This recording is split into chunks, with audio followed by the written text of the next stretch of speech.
All right, y'all, we're going to do two lectures in one. We're going to start with the causes of World War I, and then we're going to talk about some of the new technologies and new warfare techniques that World War I offered.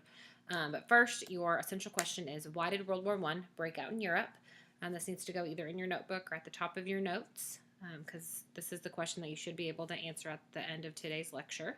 The biggest thing I want you to remember in terms of why the war started is one word: mania. Militarism, alliances, nationalism, imperialism, and assassination.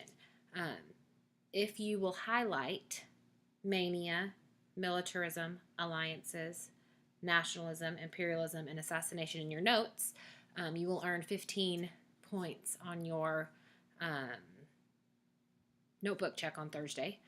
So if you aren't listening to the lecture, you won't know to highlight that for 15 points. So those of you that do listen, you can tell your friends if you want them to get 15 points, or you can not tell your friends, and then they can be reminded how important it is to not only look at the PowerPoints, but to listen to the lectures that go with it as well. So first, militarism. Militarism is when the military is seen as a very important part of a country's strength. It's when the military becomes a priority for a country. European countries, they're all really close together. They're all kind of small. And so being able to protect themselves from enemies right next door became really, really important in the early 1900s. So they began to adamantly build their militaries. Strong militaries were important. It led to an arms race. All European countries at this time had a forced military service. So instead of volunteering and enlisting the way that we do in the United States now, European countries forced all men in the 1900s to join the military for a certain number of years before they could go into other careers. So by 1914, when the war started, Europe was totally armed, largest military force in history. It was just kind of simmering and waiting for something to make it explode. Alliances is the second big reason. Again, you should be highlighting. So militarism, alliances. European powers feared attack from their neighbors. So to protect themselves, they started to form some friendships, form agreements with other countries, kind of a if you have my back, I'll have your back kind of arrangement. So at the start of World War I, Britain, France, and Russia formed the Triple Entente, or we more commonly refer to them as the Allies. And then Germany, Austria-Hungary, and later on, once the war gets going, Italy, formed the Triple Alliance, or the Central Powers. Members of both of those alliances all agreed that attack on any one of them meant an attack on all of them. But again, what's important to note is that some of these alliances were not public alliances. They were held in secret. Not everybody knew who was aligned with who, and that's going to come into play as the war gets going. Quick map, you guys can see you've got one in your notebook already, but red countries are the Triple Alliance, and then obviously the gray is the Triple Entente, who the U.S. joins in a couple of years. Third reason for war was nationalism. This is a belief that your country's superior, and that if you are an inhabitant, if you are a native of that country, that you should be 100% loyal all the time. Fighting and joining the military was noble and expected and celebrated, and it gave people a huge sense of national pride, something to be proud of in terms of their country. But nationalism can cause some issues. In the case of Serbia, they had a strong sense of nationalism, and they wanted to remain independent and be left alone by Austria-Hungary. If you guys look on your map, you can see that Serbia is kind of squeezed right there in the middle. It's an area that's called the Balkans, and there's, for years, been constant battles going on trying to get a foothold in what land is ours versus what land is yours. And so Serbia really just wants to be independent and left alone by Austria-Hungary. So you guys can see Serbia right there in the middle in the red star. Russia wants to protect Serbia. They don't want Austria-Hungary to gain access to that land. And so that's an alliance that's forming between Serbia and Russia. Fourth reason for World War I was imperialism. We just had a whole unit on this, talking about, spreading your influence and gaining access to raw materials and just places to sell your manufactured goods. But one way that European powers especially tried to become more popular and stronger was by building empires all around the world.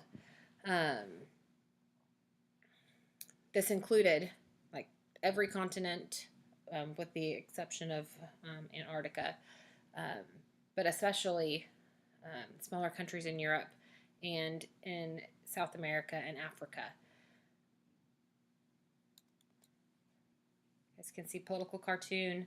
You guys can see some of those European powers literally slicing up the globe and then taking it upon themselves.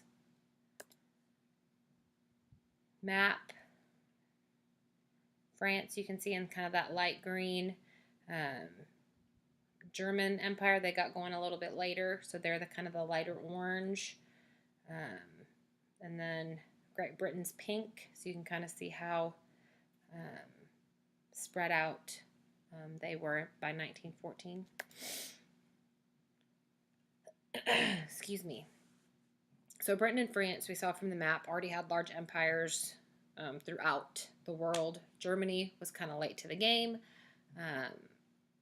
but thought they were powerful enough that they probably should have had more access to some of those raw materials. And so they're going to work really hard to take over some of those colonies because they think that it's only right that they had some also. So protecting imperial interests, again, is going to lead to building strong armies, strong navies. And again, everybody in Europe is kind of on the edge of their seat, waiting for what's going to happen. What's going to happen? When is it going to happen? Every country is poised and ready to go. They're just not sure what's going to be that final spark. So that final spark, our last A in Mania, is the assassination of Archduke Franz Ferdinand. He was assassinated in 1914. Austria-Hungary was then a large multinational state. There was lots of different ethnicities living within the country. Some Slavic groups demanded their independence and were willing to commit acts of terrorism to achieve it.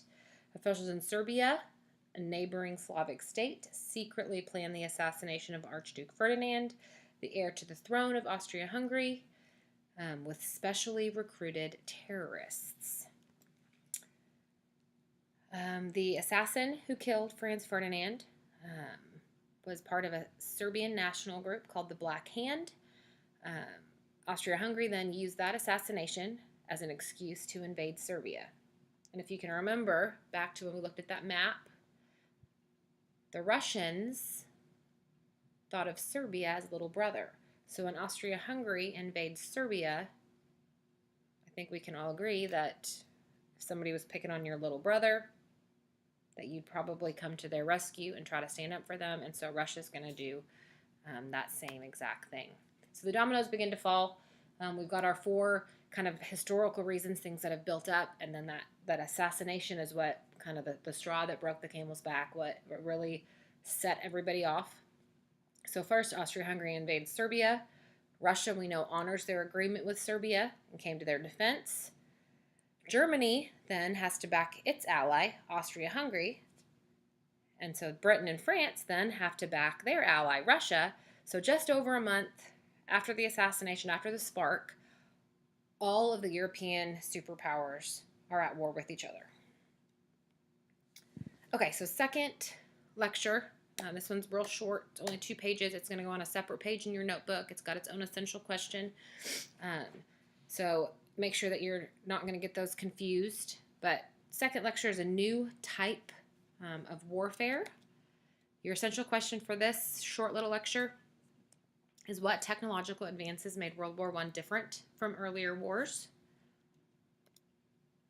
So we had new and improved weapons. First, new types of guns. First machine gun needed 4 to 6 men to work, and they need to be on a flat surface. They had the firepower of 100 normal guns. Large field guns or artillery had a long range and could deliver devastating blows, but needed up to 12 men to work them, and they fired shells which exploded on impact.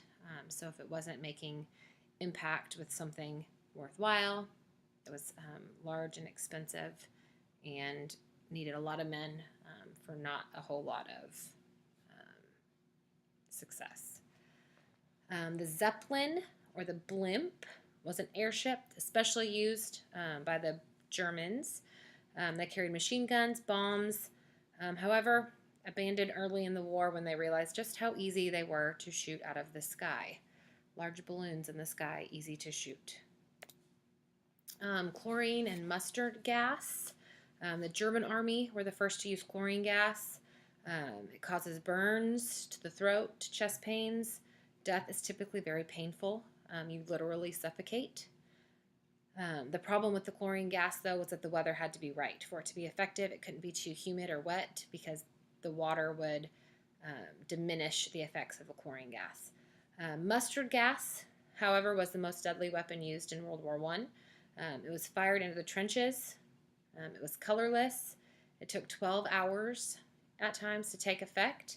And so those effects included blistering skin, vomiting, sore eyes, internal and external bleeding, and death could take an excruciating 5 weeks. The tank were used for the first time in World War I, developed to cope with the conditions on the Western Front we'll talk about next. The first tank was called Little Willie. It needed a crew of 3. Maximum speed was 3 miles per hour, and it could not cross the trenches.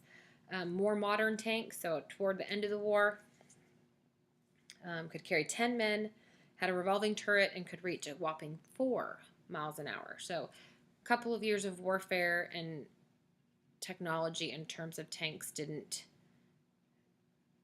go that quickly. We got 1 mile per hour faster. Airplanes, used for the first time. At first, they were used to deliver bombs and for spying purposes. But later in the war, they became used for fighter aircraft. So they had machine guns, bombs. Sometimes they even had cannons. So again, airplanes started out being used just for spying and for delivery, and then later we realized, oh man, we could actually use these as part of our offense. And so they started carrying weapons as well. And submarines. Germans used submarines first. They called them U-boats. They typically use them to attack large ships because obviously sonar and radar were not what they are today, and so those large ships crossing the ocean had no idea that those U-boats were just right underneath them waiting to strike. So it was very effective for the Germans. All right, trench warfare. This is kind of the heart of this lecture. This is what's really important about World War I. Aside from some of the technological advances, trench warfare is the new system of warfare. Rather than just lining up and shooting at each other while you walk across an open field, we now have trench warfare that was a whole lot messier. So new weapons, the guns, the tanks, barbed wire, all of those things made it easier to defend your position rather than to attack your enemy. So rather than go forward and attack, it was easier to just dig in and kind of maintain your position. So in that regard, soldiers dug deep, fortified trenches, sometimes 15 and 20 feet deep, to try to get away from the machine gun fire. Trenches extended hundreds of miles along the eastern border of France, so Germany's western front. There's lots and lots of movies, and YouTube videos if you want to watch about war on the western front. It was gruesome. It was horrible. It was lethal. The western front was definitely not where you wanted to end up during World War I. You guys can see the quick picture. You can see the front line trench, and then you guys can see that a little bit further back we had a support trench. where people would to get supplies and things to the people that were on the front line. No man's land, we'll talk about it in a little bit, but you guys can see that up in the top left. There's barbed wire, and that's literally where if you ended up anywhere in that part of the warfare, like you were going to be killed, period. There was nowhere to hide from the excessive amount of machine gun fire that you would face. Anyone who climbed out of the trenches, in all actuality, anyone whose head even reached above the trenches would likely face instant death from machine gun fire. Soldiers spent years in the trenches, and neither side could advance.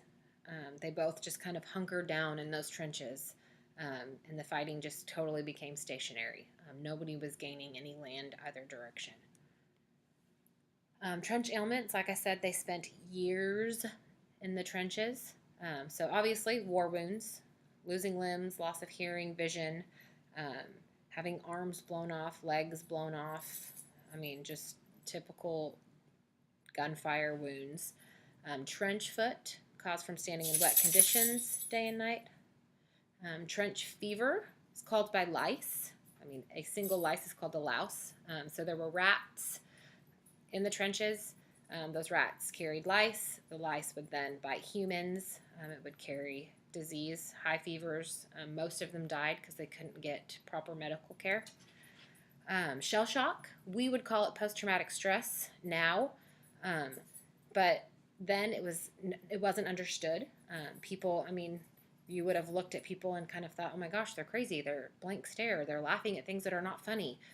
They're crying excessively when there's nothing to cry about.